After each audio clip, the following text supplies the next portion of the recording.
de toda essa confusão que rolou ontem no governo. Certo, Guga Noblat, o que você achou dessa saída? Você achou que poderia haver mais desgaste do governo se o Milton Ribeiro continuasse? Foi um acerto? E essa disputa agora para ver quem senta na cadeira? Pois é, o Bolsonaro ele disse que poria o rosto, a cara no fogo pelo Milton Ribeiro, dizendo que ele era inocente. Uma semana depois, menos de uma semana depois, o ministro é afastado, é demitido, né? Na verdade, está sendo demitido. Claro, porque o Bolsonaro ele não protege ninguém além dele e da família dele. E para se proteger num primeiro momento, ele precisou sair em defesa do ministro, falando que o ministro era inocente, falando que ia defendê-lo a todo custo.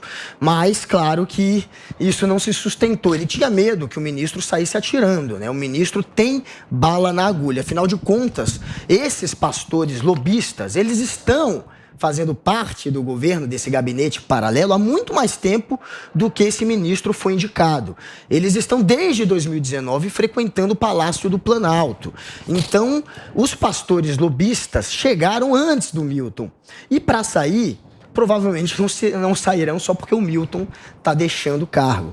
Então essa história continua, mas o Bolsonaro, para se proteger, para tentar afastar do Palácio do Planalto essa história, claro, está demitindo, está mandando o ministro sair, né? É uma maneira dele tentar se afastar dessa história. Afinal de contas, essa bomba estourou no colo dele, já que o ministro, na gravação, diz que está fazendo aquele lobby a serviço do presidente.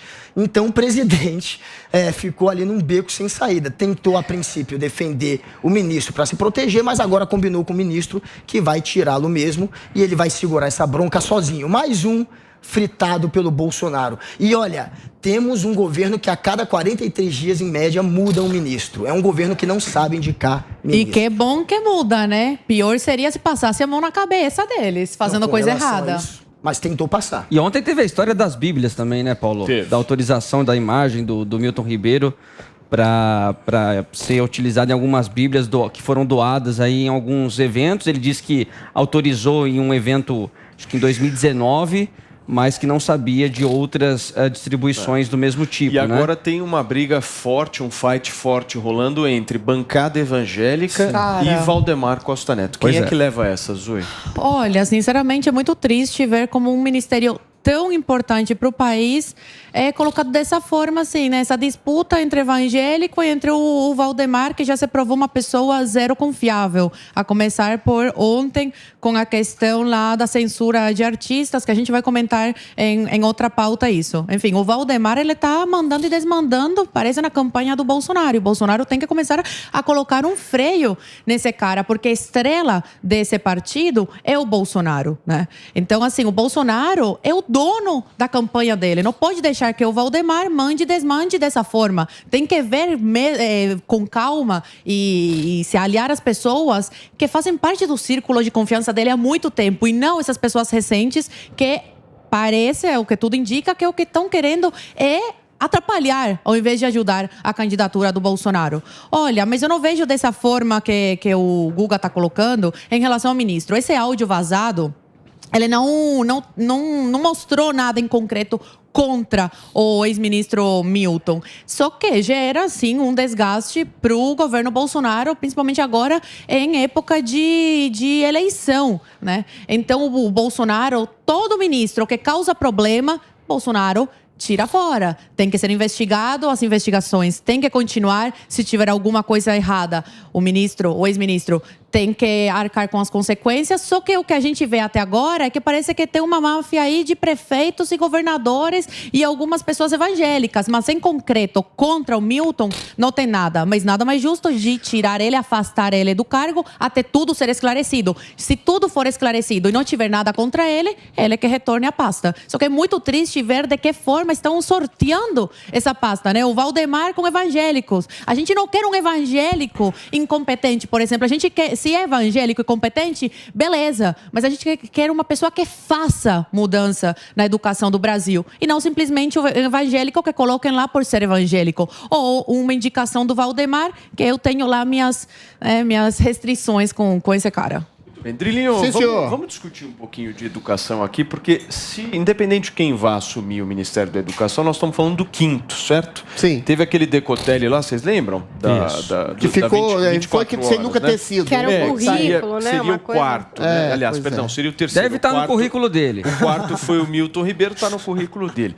Mas vamos falar um pouquinho de educação. Que legado, na sua opinião, o governo Bolsonaro deixa nessa área, visto que nesses 3 anos nós ainda tivemos, além dessas mudanças, a pandemia? O legado da pasta de educação é um princípio de desideologização. A tentativa de desideologizar o MEC, que é um ministério aparelhado por 400 mil funcionários comissionados, que ficou absolutamente enraizado pelo lulopetismo durante os 14 anos de gestão de uma petista. Agora, realmente, em termos de estruturação do Ministério da Educação, de tirar recursos das universidades para colocar realmente onde precisam, que seria nas escolas bases, de tirar exatamente, centralizar os recursos da educação no ensino básico das crianças, que é o principal legado que poderia estabelecer o Ministério da Educação, não foi feito por uma razão muito simples. A pasta da educação foi praticamente anulada por 2 anos de pandemia, mais precisamente 2 anos de isolacionismo social perpetrado por governos tirânicos que foram combatidos, mas infelizmente o governo foi derrotado nessa premissa, porque o STF entrou o judiciário, entrou todo mundo. Ou seja, a pasta da educação, que talvez seja a mais importante e que exige e demanda um serviço de base que vai ser aferido durante 10, 15, 20 anos para frente, ficou completamente esvaziado por causa da pandemia, por causa do isolacionismo social. Agora, eventualmente, falando especificamente da questão do Milton, que eu nunca comentei aqui, eu acho que a fala dele não prova rigorosamente nada de mal feito. Existe uma verba discricionária, que ele pode alocar aonde bem entender, e uma verba obrigatória. Agora, a fala dele implica uma suspeita moral que pode haver um princípio de lobby. Lobby nos Estados Unidos é uma coisa absolutamente legítima. Você pode ter um evangélico, um pastor dizendo: eu quero recursos para a minha igreja, eu quero recursos para o meu bairro, para a minha comunidade. Isso é absolutamente passível de negociação.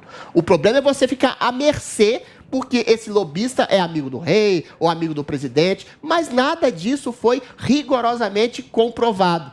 E a saída do Milton Ribeiro, em que pese ele ser culpado ou não de algum mal feito, lhe remete à saída do Henrique Argrives no governo Itamar, por exemplo, que saiu sob pesadas acusações e voltou ao cargo. Claro, depois que foi inocentado. Claro que não há tempo de volta do Milton Ribeiro e claro que quem entrar agora vai preencher um buraco. Porque em ano eleitoral, vamos ser sinceros, ninguém consegue fazer efetivamente nada de reforma estruturante, quer seja em educação, em cultura, em saúde, em absolutamente nada. Vai ser um tapa-buraco até as eleições. Guga. Milton Ribeiro e Jair Bolsonaro estão associados a pastores, lobistas, que pedem, em troca de dinheiro público, barra de ouro, uma parte do dinheiro que vai ser repassado, pedem para você comprar bíblias, enfim, superfaturadas.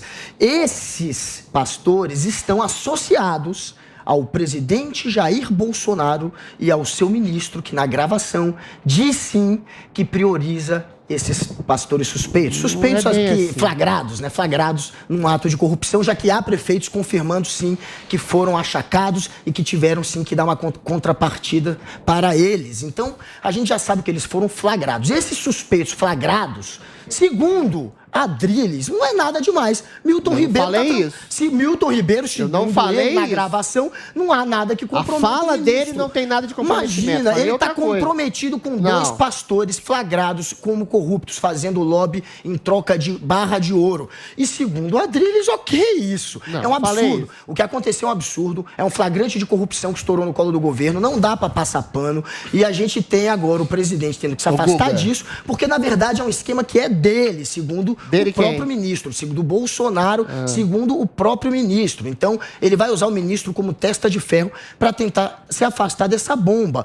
Agora, sobre aquele primeiro ponto do Adrilles, ele falou sobre os feitos do ministério, foi muito bom, não tem feito, o Adrilles não conseguiu falar nada, porque não existe. Aí ele foi pro ponto. As escolas ficaram paralisadas durante 2 anos de governo. Não deixaram fazer efetivamente aconteceu com o Adrilles praticamente nada. Eu concordo com o Adrilles. Aconteceu com o Adrilles. A gente teve um governo que só passou por esse período, 3 anos de governo, fazendo guerra cultural e ideológica. Mas a guerra cultural isso foi feita que dá pela voto esquerda, de eleitor desde o raso, princípio. de eleitor que cai em discurso populista. Isso faz com que as crianças sejam ensinadas como tabuada, como história, como geografia, não uma educação sócio-sentimental que colocou a gente nos piores sistemas de educação da história do país. Essa bobagem de guerra cultural e guerra ideológica não é bobagem, foi o que atrasou o Brasil e atrasou a educação nesses 3 anos. E ele só passou esses 3 anos... A educação é atrasada há 20 anos, querido. 14 anos de PT, mas a educação foi atrasada em 4 de Bolsonaro. Em decorrência de governo de esquerda de 14 anos que afundou a educação brasileira. Vocês viram que o Adriles ficou mudo. A única coisa que ele falou foi isso. A gente perdeu 3 anos com um governo que fez guerra ideológica. Com governo não, com isolamento social. Não fez nada de trancou escolas. Como é que você faz alguma coisa? O que ele fez pelo MEC?